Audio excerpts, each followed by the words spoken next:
സുഹൃത്തുക്കളെ, നിങ്ങൾ എരുന്ത് വാരുന്നത് കണ്ടിട്ടുണ്ടോ?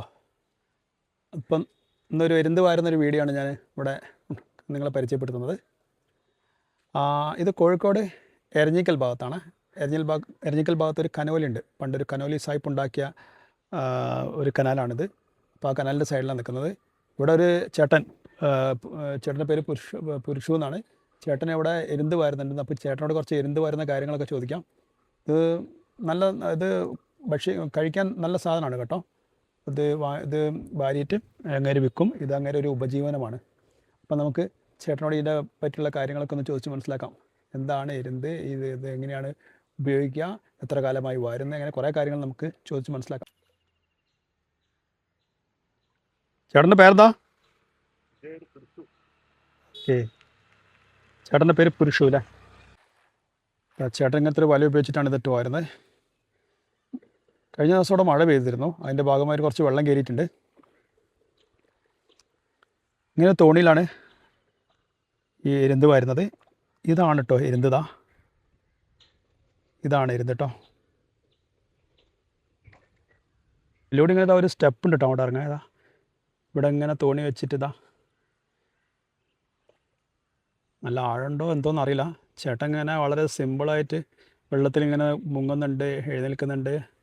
ചേട്ടനോട് അടുത്ത് കിട്ടിയാൽ നമുക്ക് കാര്യങ്ങളൊക്കെ ചോദിച്ച് മനസ്സിലാക്കാം. ചേട്ടൻ വരുന്നവരെ നമുക്ക് കാത്തു നിൽക്കാം. നമുക്കൊന്ന് തോണീൻ്റെ അടുത്തേക്ക് വരെ പോയി നോക്കാം. ഇവിടുന്ന് വീണാൽ മൊത്തം വെള്ളത്തിലുണ്ടാവും ഞാൻ.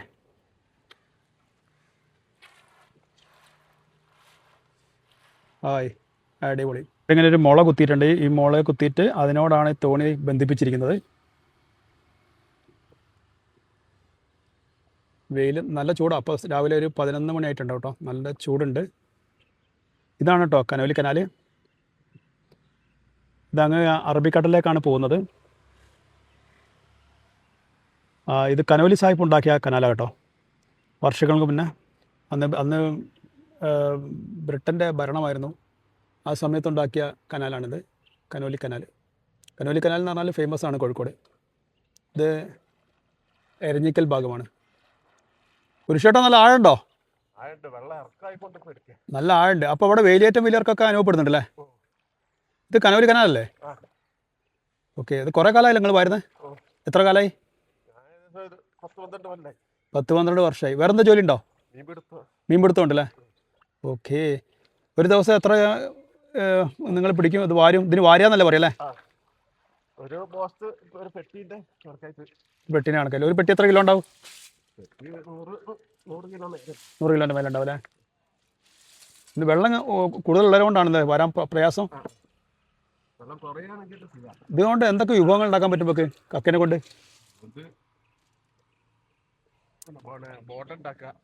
ബോണ്ട, സമൂസ, പൊരിക്കുക, ഫ്രൈ ആക്കുക, അങ്ങനെ പല ഇതുകൊണ്ടല്ലേ? ഇപ്പൊ ചേട്ടന് മയക്ക് തരാൻ പറ്റില്ല, ചേട്ടൻ വെള്ളത്തിലാണ്. അതുകൊണ്ടാണ്. ചേട്ടൻ്റെ കണ്ണൊക്കെ ഇങ്ങനെ ചോന്നുണ്ടല്ലോ. എത്ര മണിക്കൂർ വെള്ളത്തിൽ ചെലവഴിക്കും ഇങ്ങനെ? 2-2.5 മണിക്കൂറാവും അല്ലേ? ശരി. എപ്പോഴാണ് തുടങ്ങിയത്? രാവിലെ? അതെയോ? ഈ സമയത്താണ് ഉണ്ടാകുക നിങ്ങളുടെ? അതെയോ? എന്താ വില വരുന്നത് ഇതിന് കിലോന്? കവർ ഒരു കവറിനല്ലേ? എനിക്ക് കുറച്ച് തരുമോ കവറിൽ? ഞാൻ കുറച്ച് പേര് വരുന്നുണ്ട്. ചേട്ടനോട് കുറേ കാര്യങ്ങൾ ചോദിച്ചറിയാൻ ആഗ്രഹം ഉണ്ടായിരുന്നു. പക്ഷേ ചേട്ടൻ വെള്ളത്തിലാണ്. പിന്നെ വേറെ ആരും ഇവിടെ പിടിക്കുന്നത് കാണുന്നില്ല. ചേട്ടൻ 10-12 വർഷമായി ഇത് പിടിക്കുന്നതെന്ന് പറയുന്നു. അപ്പം നമുക്ക് ഈ ഭാഗത്തല്ലാതെ വേറെ എവിടെ ഉണ്ടോ ഈ എരുന്ത്? താഴോട്ട് അങ്ങോട്ടൊക്കെ ഉണ്ട് ഇരുന്നിട്ടല്ലേ? അപ്പോൾ ഈ കനാല് കംപ്ലീറ്റ്, ഈ കനോലി കനാൽ നിങ്ങൾക്ക് ഭയങ്കര പരിചിതം, മേലോട്ട് കുറവല്ലേ? പരിചിതമാണല്ലേ നിങ്ങൾക്ക്? പൂഴിയാണോ? താഴെ പൂഴിയാണേ? അത് ശരി. അടിപൊളി. വേറെ മത്സ്യം കിട്ടുമോ? മത്സ്യം പിടിക്കാറുണ്ടോ? ഞണ്ട്, കരിമീൻ. ഇവിടെ കരിമീൻ്റെ ഒരു പാടം കണ്ട് എവിടെയോ അവർ വളർത്തുന്നുണ്ടോ? ഒരാടെ ഉണ്ടാകുമോ പിടിക്കാൻ? ആണെന്നുള്ളല്ലേ? അല്ലെങ്കിൽ വീഡിയോ ഒന്നും എടുക്കാനായിരുന്നു. ആ ശരി, എന്നാൽ ശരി. അപ്പം പുരുഷേട്ടാ ഞാൻ പോട്ടെ. അപ്പം പിന്നെ കാണാം. ഓക്കെ. അപ്പം പുരുഷേട്ടൻ മുങ്ങിത്താങ്ങിക്കൊണ്ടിരിക്കുകയാണ്. അപ്പം പോലെ പുരുഷേട്ടൻ്റെ ജോലിയെ തടസ്സപ്പെടുത്തണ്ട. നമുക്ക് ആവശ്യമായ വിവരങ്ങളൊക്കെ കിട്ടി. അപ്പോൾ നമുക്ക് മറ്റൊരു ദിവസം വന്നിട്ട് നമുക്ക് പുരുഷേട്ടനടുത്തുനിന്ന് എരുന്ത് വാങ്ങണം. പിന്നെ എരുന്തിൻ്റെ പല വിഭവങ്ങൾ ഉണ്ടാക്കാം. ഇവിടെ ഭയങ്കര പരിചിതമാണ് എരുന്ന് കേട്ടോ. അപ്പം മറ്റൊരു വീഡിയോ ആയിട്ട് വരുന്നത് വരെ ബൈ.